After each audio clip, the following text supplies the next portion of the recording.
Be careful out there, sports card investors.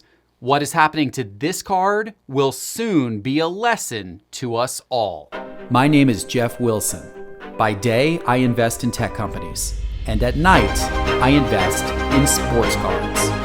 Join me on my journey to profit from the hobby we all love.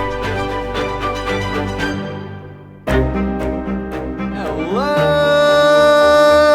sports card investors, and welcome to another episode.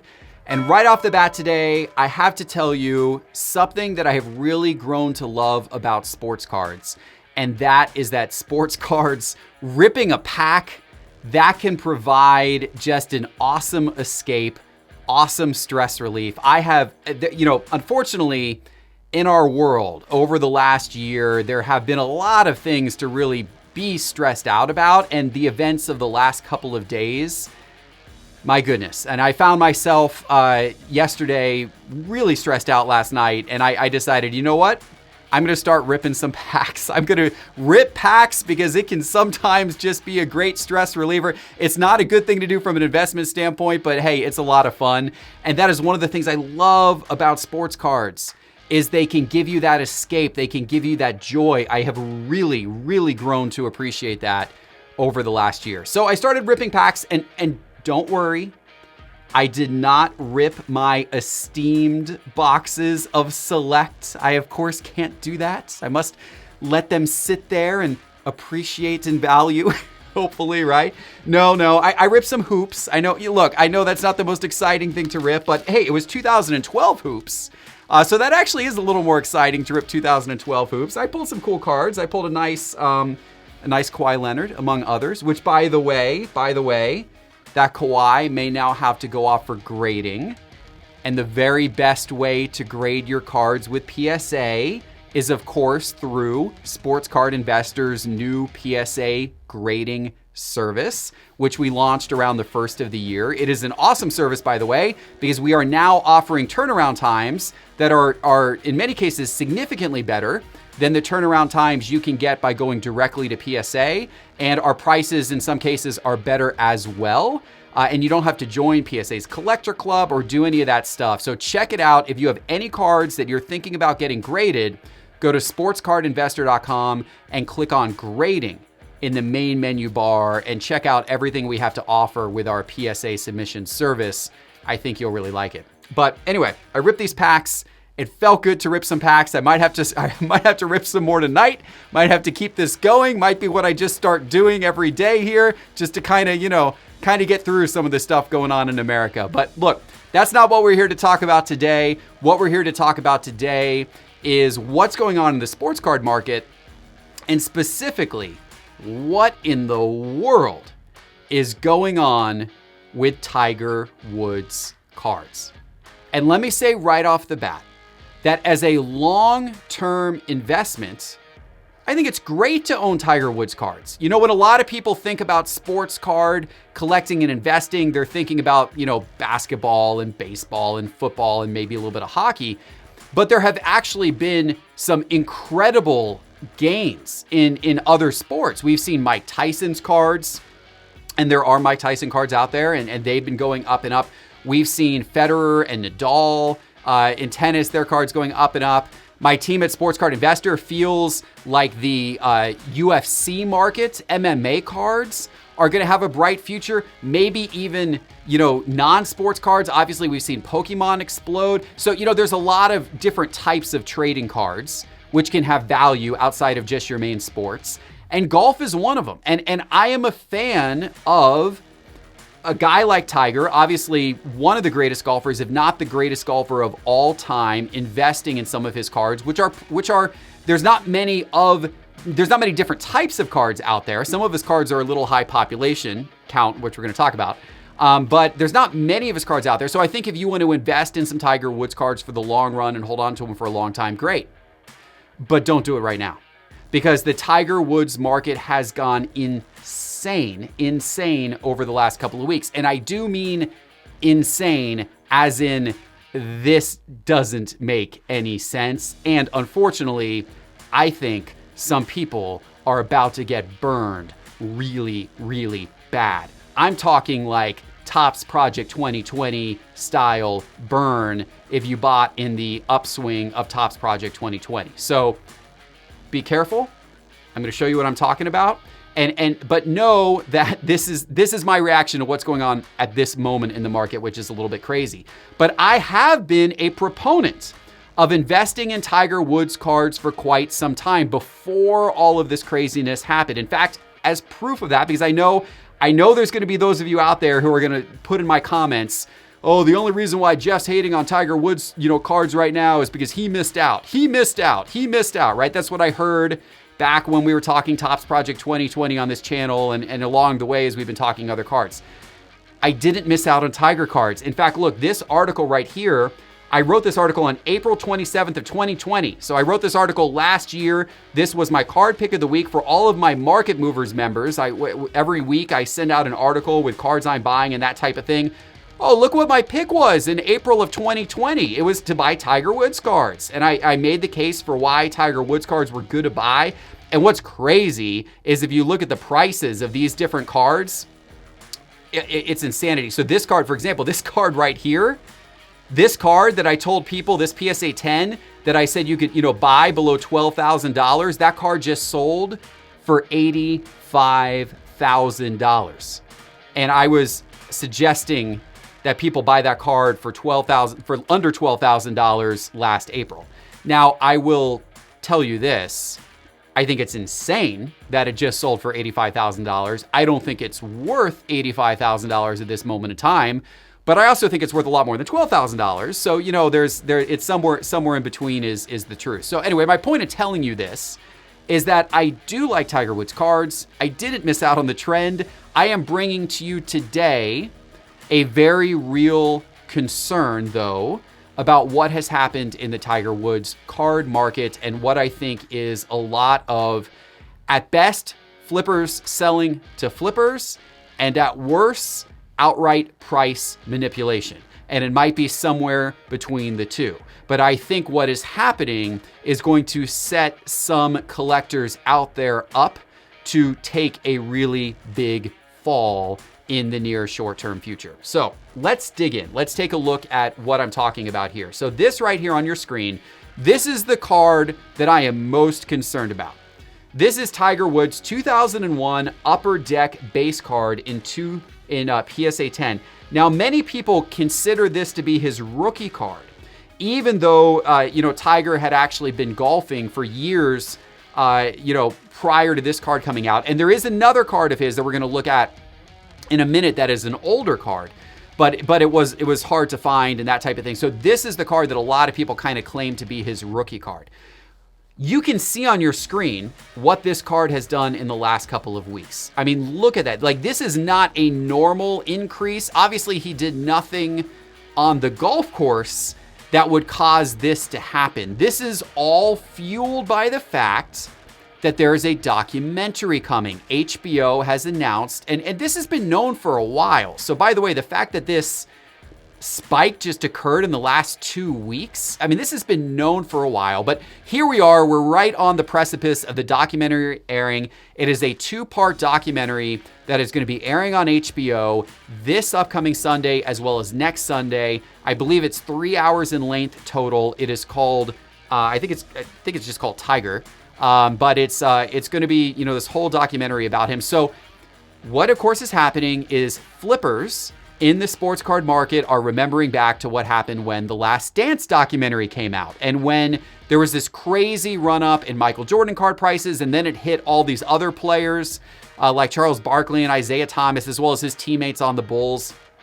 And of course, all those prices went crazy leading up to the documentary, and then also the first bit of the documentary. And so people are remembering that, and it has fueled all of this speculation around Tiger Woods cards over the course of the last couple of weeks.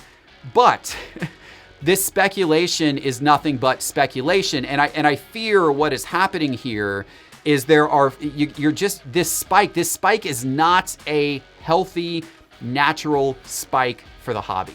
Look, I am all about cards going, up in value. I mean, obviously I want to see, that's what I want to see. That's what this show is all about. But I don't actually want to see this. I don't actually want to see a huge spike in value that I think is not sustainable, that I think is going to be followed by a crash, because all that does is that burns people, that gets people upset, that gets people disgruntled, and that causes people to have to leave the hobby because they're upset at what happened. And I'm worried that that's what's going to happen here. And you can see how sharp of an incline this is.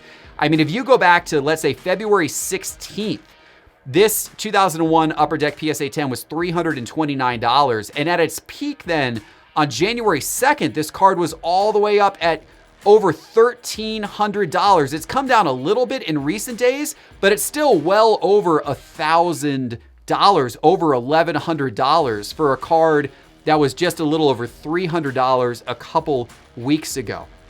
Now you might say, well, that's a lot of, BS sales maybe, but actually the crazy thing is that it doesn't appear to be.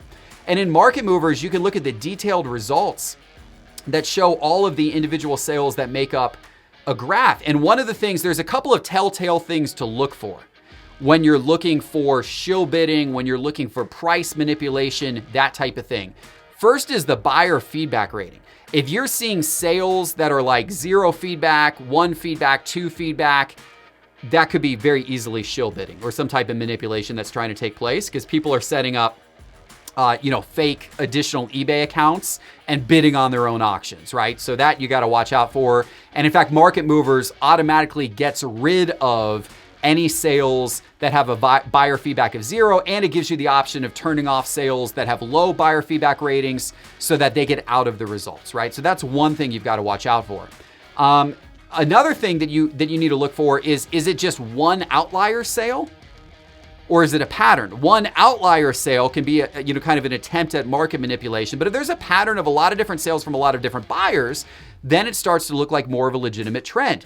What's interesting here is the common things to worry about, the shill bidding, the outlier sale, they don't seem to be the case here. Because if you look down here, this is the buyer feedback, and the buyer feedback on all of these purchases have been pretty strong. I mean, you're seeing people with fairly high buyer feedback ratings. There are a few mixed in here with like a buyer feedback of a 1, but you've got a lot of people with buyer feedbacks in the hundreds or even in the thousands that have been buying these cards. And there's also several sales a day. So when you look at the graph above that shows that crazy increase, I mean, on January the 5th, there was about 10 sales of this card. And on January the 4th, there was about 6 or 8 sales of this card. So this graph is actually comprised of a whole bunch of different sales averaged to give you the points in the graph every single day, not just one outlier sale. So this doesn't have the telltale signs of market manipulation. But nonetheless, there's some things to really be concerned about here. And the biggest one I would suggest is this: the population count of this card. This card is a population 9,055. That is not a rare card.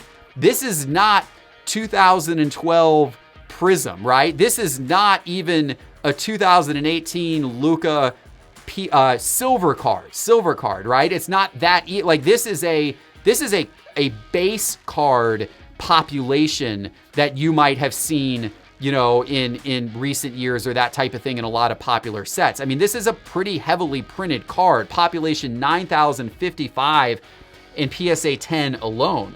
That is, and then by the way, 7,156 in PSA 9, 4,021 in PSA 8. So that's a high pop count card. So whenever you see a card with that high of a population that takes off that quickly, that gives me a lot of concern about what's on the other side. That what we're going to see now is a lot of people with these cards, because there's a lot of them out there, are now going to flood eBay with these listings. And all of a sudden, you're going to see supply, since there's so much supply out there, quickly, usurp demand. And here's the other thing. The only reason why this is happening is because we've got a documentary that is about to come out about Tiger Woods. Well, that is a singular event in time, and that documentary will be over. And much like what we saw with The Last Dance, as we got deeper into that documentary, interest started to wane. Prices started to drop. Here's even worse news. The people who have seen the documentary early are reporting that this documentary is somewhat of a hit job on Tiger. It is an unauthorized documentary. They apparently interview like some of his high school girlfriends. They're trying to drum up dirt on Tiger. It apparently portrays him, and this is according to reporters from Golf Digest who have seen it. It portrays him as a tragic figure with somewhat of a tragic life. How is this going to help his cards? So it's like people are just blindly thinking back to The Last Dance and what happened before The Last Dance aired, but that is not comparing apples and apples. This, by the way, is also only a 2-part documentary, so this thing's going to be over in a flash. So I am very fearful that what you are going to see here with these Tiger Woods cards, it's going to remind you of this. Look at this, ladies and gentlemen. This is Topps Project 2020. You remember this? You remember Topps Project 2020? And you remember those couple of days in late May when the prices of these cards took off to these astronomical levels up here? And then all of a sudden, quickly thereafter, a crash ensued. And then not even a month later, they were selling for the lowest prices they had ever sold for. After that crash came, brought them all the way back down. You guys remember that? I'm worried that we're heading in that direction right now with the Tiger Woods cards. Now, maybe it's not going to be quite this extreme because Tiger Woods does have perhaps more long-term, collecting, investing, prowess than these Topps Project 2020 cards did, because we are talking about the rookie card of the, greatest golfer potentially of all time. But I do want to remind you that even, when we go back and look at what happened with The Last Dance, even Michael Jordan's card saw a somewhat similar pattern. This was Michael Jordan's 1990 Skybox card. And look at the pattern that, it had. It had that, again, right before the documentary started, this is what happened. I mean, how similar does that look to the Tiger Woods cards, right? Like, look, right before the documentary starts, we're going to do that, right? And then here we are, Michael Jordan. Nope, let's go back to Michael Jordan. Right before the documentary starts, we're going to spike and start to do this. But then as the documentary went on and on and on, you saw them kind of come back down to earth. Now, his 1990 Skybox card I use as kind of an extreme example because that was a card that a lot of people had in like their dollar bins at card shows, because it was a card, there were so many of those printed in 1990 that it wasn't a card that was like a super respected or sought after card in the sports card hobby, but it got quickly up to these crazy prices. And even though it was a very high population ungraded card, actually ironically graded, there weren't that many of these out there because not many people bothered to grade them because they weren't really worth anything. With a Tiger Woods card, you also have another really high population card. Now you could look at some other Michael Jordan cards. Perhaps we look at like some of his cards that are maybe slightly more iconic, like his 88 Fleer or his 89 Fleer. And you can see though that they followed the same pattern, but then they did rebound. This was right where the documentary aired, The Last Dance. So you can see this 88 Fleer card did take off during the early part of that documentary and then did come back down, just like we saw with the 1990 Skybox card of Michael Jordan. But if you look at what it's done recently, if you held onto that Michael Jordan card, you still have yourself a nice investment. It took you several months to get back to where the card was going back up again beyond what you would have paid for it if you started to buy it in the peak. But it did eventually start to go back up. And now that card, the 89 card, the 88 card, the 89 Fleer card of Jordan are worth more than what they were worth during kind of the peak of that hysteria. Maybe we'll see the same thing with the Tiger Woods card at some future point in time. But keep in mind, these cards are much lower population. This 88 Fleer Michael Jordan card in PSA 10 is only a 532 population. And the 89 card in PSA 10 is only a 948 population card. That Tiger Woods card is a 9,055 population card. So to be quite honest, I think this peak right now in the Tiger Woods market, these are the highest prices for that card that you are going to see for quite some time. And I think a crash is right around the corner. Like maybe by tomorrow, the crash will be on, certainly by next week. I think these cards are going to absolutely be sliding down into the gutter. Now, I did want to look at some of Tiger Woods' other cards because this is not his only card from that era. In fact, in that 2011 or 2001 Upper Deck set, he actually had 5 cards, right? And these are all 5 of his cards. And the other 4 cards are a lot less valuable than his true Upper Deck base PSA 10. The other cards are inserts. But if you look at the price changes by percentage, they're actually all following a very similar story. Look at how they've all gone up like crazy here in the last couple of weeks. They're all following a very similar pattern, right? So just to show you what these all look like, this is that Upper Deck base card, that one that I've been talking about throughout this episode, that high population card that a lot of people consider his rookie card. This is one of the inserts from the set. This one was called, let's see, I think this was the leaderboard insert. No, this was the defining moments insert. I take it back. That one's a population 656, so a much lower population card. This was his victory march insert, population 1487 in PSA 10. This was his tour time insert right there, population 806, and then this was his leaderboard insert here, population 442. So those 4 insert cards, way lower populations than the main card. But that simply may be because a lot of people just haven't gotten these cards graded. I don't know that they're necessarily, 10 or 20 times more rare. I don't think they are. I think they just haven't. There's not many of them that have gone out for grading because they're not worth as much as his kind of core iconic rookie card is. But all of these cards have gone up in value tremendously over the last couple of weeks. And I think all of these cards are due for a correction where all these prices are about to fall back to earth. Now, there are other Tiger Woods rookie cards out there. His 1996 Sports Illustrated for Kids cards. That is actually what you might say is his most true rookie card, because that came out in 1996. But the challenge with these cards is these cards were actually part of the Sports Illustrated for Kids magazine back in 1996, and they were tear-out cards. So it's very difficult to find these cards in good condition, because if you look at the pictures of these cards, you can see all of these cards have those frayed, tear-out images from the magazine. So you get a lot of cards that are, PSA 8, PSA 7. It's hard to get cards that are really, really well graded, but you will occasionally find like a BGS 9.5, something like that, a really crisp card, even though they're very, very difficult to find in such a good grade. These cards have been going up in price as well, but there's so many fewer of them out there. All of these cards are populations of like a couple hundred. So you haven't really been able to see the price effects of these cards quite as much. They haven't jumped as much, but there's just not as many of them being sold out on the market.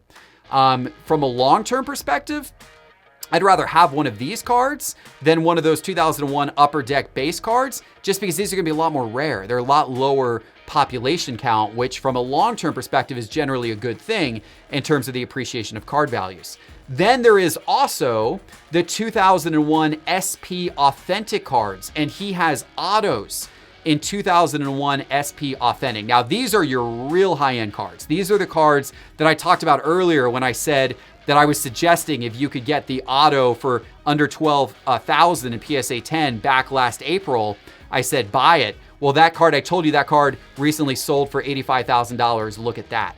So now that is an incredible gain. That card, you could have bought that card, by the way, for $8,000 back in October. So it really hadn't gone up very much from April until October. It had stayed relatively flat. But then since October, this thing has taken off from $8,000 all the way up to $85,000. Now, I would be concerned about that. Will that $85,000 sale actually get paid for?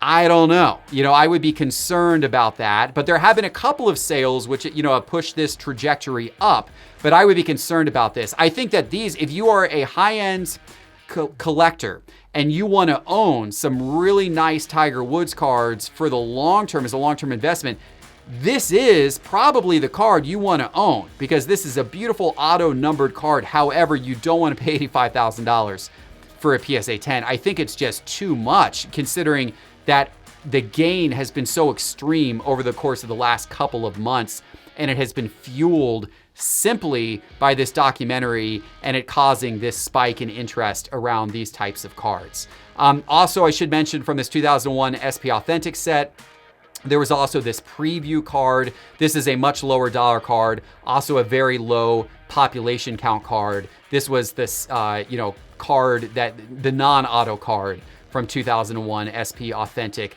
from the SP Authentic previews. And so that's actually kind of a neat card if you could get your hands on it.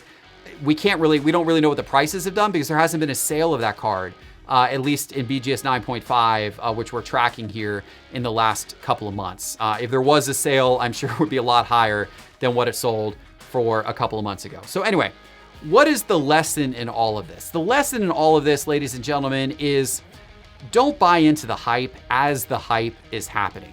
If you want to be a savvy flipper and you want to take advantage of market changes that you foresee in the future, you need to get way out in front of that. You should have been buying Tiger Woods cards weeks ago. You do not want to be buying Tiger Woods cards in response to a documentary that is about to come out a week or two before that documentary is about to come out. In fact, when you see the market do that crazy thing, that's when you want to sell. Don't buy into the hype because the hype is likely going to get you burned. Be careful about what you're doing out there. It is a great strategy to invest in all-time great players like Tiger Woods. They're going to be your best long-term investments, but do it when the market is stable. Do it when things are calm. Don't do it because you have some fear of missing out because we're seeing this ridiculous price spike the same way that we saw with Topps Project 2020, the same way that we saw when the cards from all of the players in The Last Dance shot up like a rocket ship right when that documentary started to air.